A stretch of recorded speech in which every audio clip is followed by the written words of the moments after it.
దర్శి నియోజకవర్గంలో దాదాపుగా గొట్టిపాటి లక్ష్మి ఒక అభివృద్ధి చేయటంలో కూడా ఒక దిట్టని చెప్పాలి. అనతి కాలంలోనే ఆమె రాజకీయంగా కూడా ఎదుగుతున్నటువంటి సందర్భాలు చూసాం. తన బాబాయ్ ఎండతో జడ్పీ పీఠం మీద కూడా కన్నేసిందని చెప్పుకోవచ్చు. ఇప్పుడున్న పరిస్థితుల్లో జడ్పీ పీఠం కనుక తెలుగుదేశం పార్టీ దక్కించుకోవాలంటే గొట్టిపాటి లక్ష్మికి దాదాపుగా నరసరాపేటలో ఓటు ఉంది.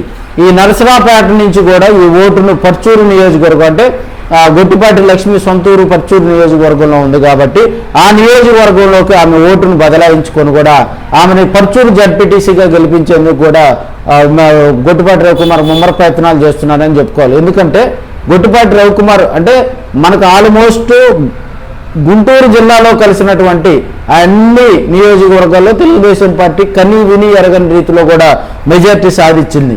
ఈ క్రమంలో గొట్టిపాటి లక్ష్మి కనుక మనకి ఇక్కడ ఉన్నటువంటి జడ్పీ చైర్మన్ చేయాలంటే అక్కడ ఉన్నటువంటి ముగ్గురు ఎమ్మెల్యేలు దాదాపుగా వాళ్ళ కాన్స్టిట్యున్సీలో ఉన్నటువంటి జడ్పీటీసీలందరినీ కూడా ఏకం చేసి వారితోటి మమేకమై వారందరినీ కూడా తెలుగుదేశం పార్టీలోకి తెచ్చేందుకు కూడా చర్యలు తీసుకోవాలి.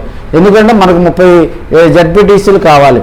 ఇప్పుడున్న పరిస్థితుల్లో 56 ఉమ్మడి ప్రకాశంలో 56 మండలాల్లో కూడా ఒక జడ్పీటీసీ కూడా తెలుగుదేశం పార్టీకి లేదు. కాబట్టి మొన్న పర్చూరు నియోజకవర్గం పర్చూరు జడ్పీటీసీగా ఉన్నటువంటి ఒక స్త్రీ ఆమె మరణించడంతో ఆ సీటు ఖాళీ అయింది. కాబట్టి గొట్టిపాటి లక్ష్మిని అక్కడి నుంచి బరిలోకి దించి దాదాపుగా జడ్పీటీసీగా గెలిపించిన తర్వాత ఇప్పుడు రమారమి దాదాపుగా 20 మంది జడ్పీటీసీలు అయితే తెలుగుదేశం పార్టీ టచ్లోకి వచ్చారు.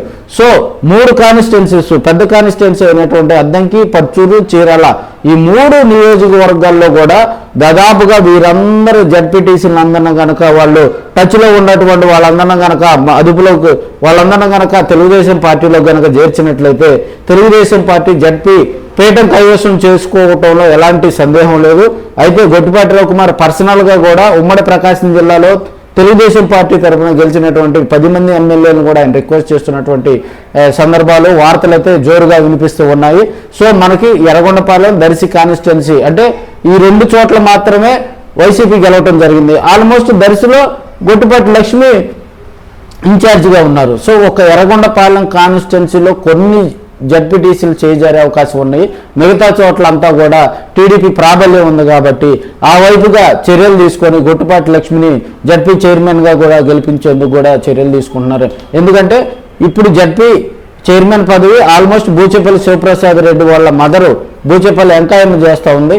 దర్శి నియోజకవర్గంలో బూచేపల్లి చేతిలో దాదాపుగా గొట్టిపాటి లక్ష్మి 2.5 ఓట్లతో ఓడిపోయింది. ఎక్కడ పోగొట్టుకుందో అక్కడే ఆమెకు తగిన గౌరవం ఇచ్చేలా కూడా గొట్టిపాటి రవికుమార్ చర్యలు తీసుకొని వేగవంతం చేస్తున్నాడని కూడా తెలియజేసుకుంటున్నాం.